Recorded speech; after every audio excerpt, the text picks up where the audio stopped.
A ceasefire is, in essence, a formal agreement to stop fighting. From the air, on the ground, it all ends, at least for some period of time. But it's also more than that. A ceasefire marks the start of negotiations, in good faith, for a path to peace. It is heavily symbolic, and that is a big part of what makes a ceasefire so contentious. Let's start with Israel's stance. Calls for a ceasefire are calls for Israel to surrender to Hamas, to surrender to terrorism, to surrender to barbarism. That will not happen. For Israel, the very idea of a ceasefire is a non-starter, and not even worth considering unless Hamas were to release all 239 Israeli hostages first. But at least for now, Hamas does not seem willing to give up that much leverage. You have one side, in this case, Hamas, which doesn't recognize Israel's right to live in peace and security. On the other hand, Israel that doesn't recognize Hamas as a legitimate player, views it exclusively as a terrorist organization, and acts in order to protect itself and its citizens. Now, if you've been thinking, but there have been Israel-Hamas ceasefires before. Well, yeah, you're totally right. In 2009, in 2012, in 2014, as recently as 2021, Biden's national security advisor brokered a ceasefire between Israel and Hamas in the Middle East when tensions were flaring. This morning, they're swapping airstrikes and rockets for fireworks. That is, Hamas and Israel agreed overnight to what Hamas confirmed was a mutual and simultaneous ceasefire agreement. But in 2023, things are different. After Hamas's deadly attack on October 7th, killing 1,200 Israelis and capturing hundreds more, a deadly strike against Israel's sense of security, Israel refused to engage with Hamas on any kind of diplomatic level. It's not hyperbole to say that this time is very different from previous times, because October 7 is very different qualitatively for Israelis. Their willingness to take casualties and to pay price for that, for achieving that objective, is much higher, which makes a ceasefire much less likely. And consider the point of view of someone who's actually negotiated a ceasefire between Israel and Hamas. People who are calling for a ceasefire now do not understand Hamas. That is not possible. It would be such a gift to Hamas because they would spend whatever time there was a ceasefire in effect rebuilding their armaments. And that's the American position right now, which is in line with Israel's, that Hamas can't be trusted.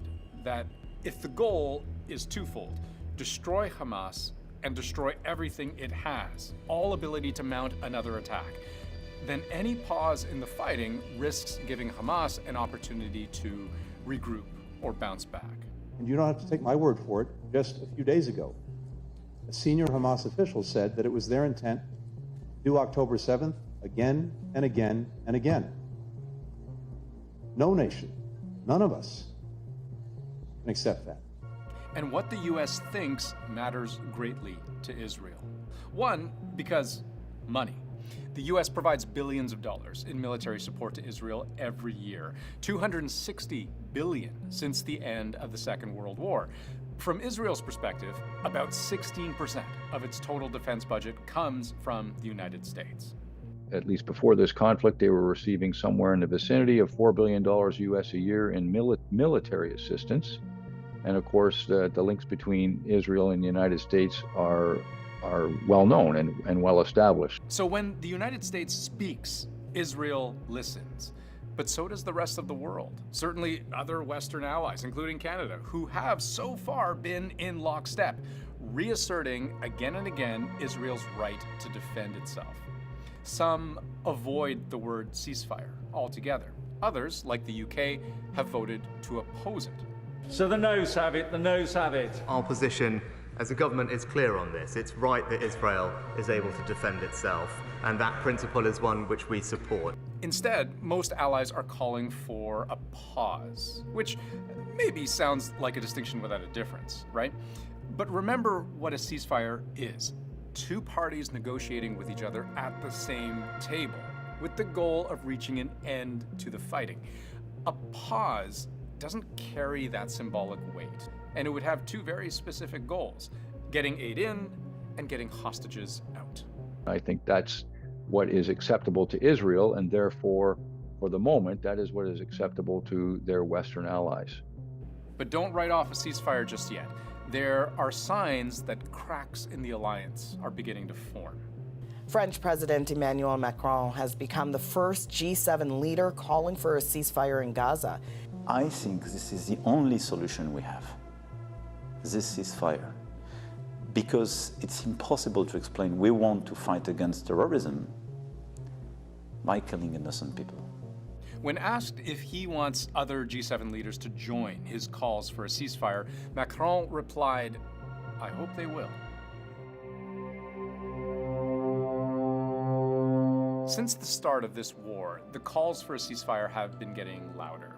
Charities like Doctors Without Borders, Oxfam, and Amnesty International were some of the first to speak out. And over the past few weeks, a number of international groups have joined in, including UN agencies, the World Health Organization, even the Pope. Pope Francis calls for a ceasefire in Israel and Gaza. He urged authorities from both countries to, quote, stop in the name of God and to seek a peaceful resolution.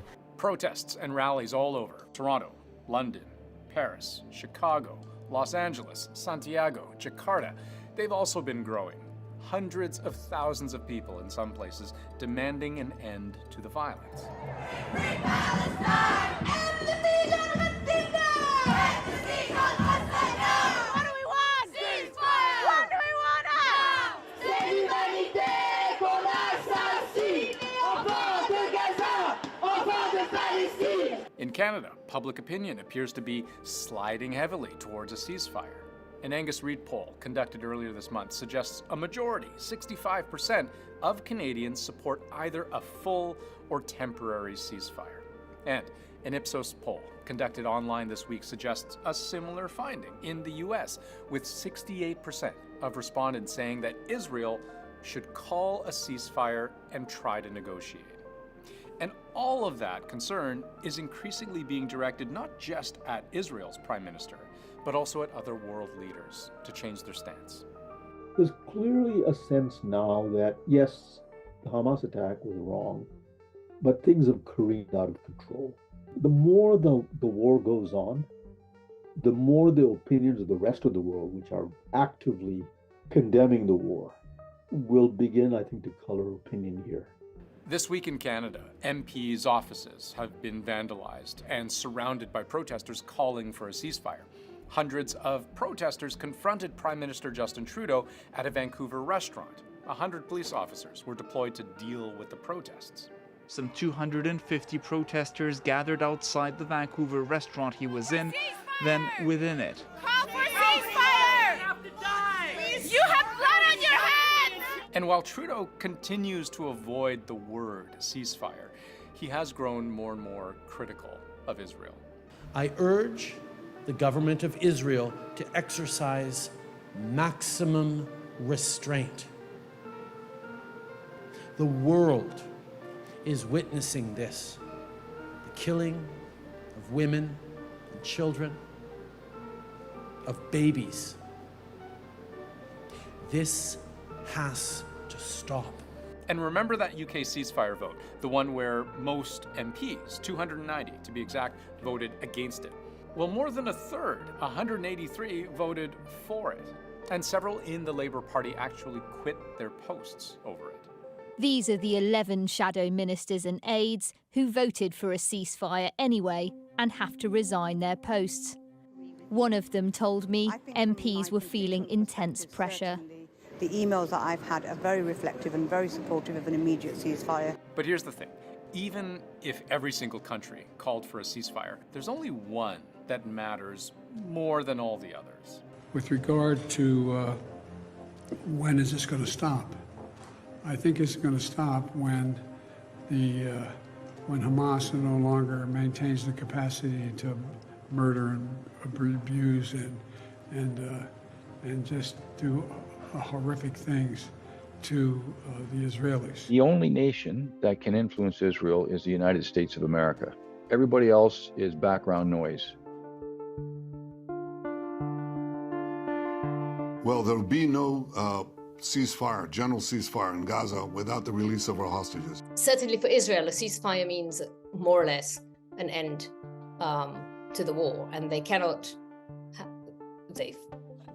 agree to that without the release of all the hostages that were kidnapped. What they can do is agree to a cessation of hostilities or a ceasefire that is limited in time. There are multiple reports that Qatar is in talks right now with Israel, Hamas, and the U.S. to negotiate the release of 50 Israeli hostages in exchange for a 3-day truce. And this week, the U.S. president seemed to acknowledge Israel has agreed, in theory, to some sort of pause. I think the pause and that the Israelis have agreed to is down to, I'm getting too much detail. I know, Mr. Secretary, I'm going to stop. But I am mildly hopeful. I'm mildly hopeful. Just don't call it a ceasefire.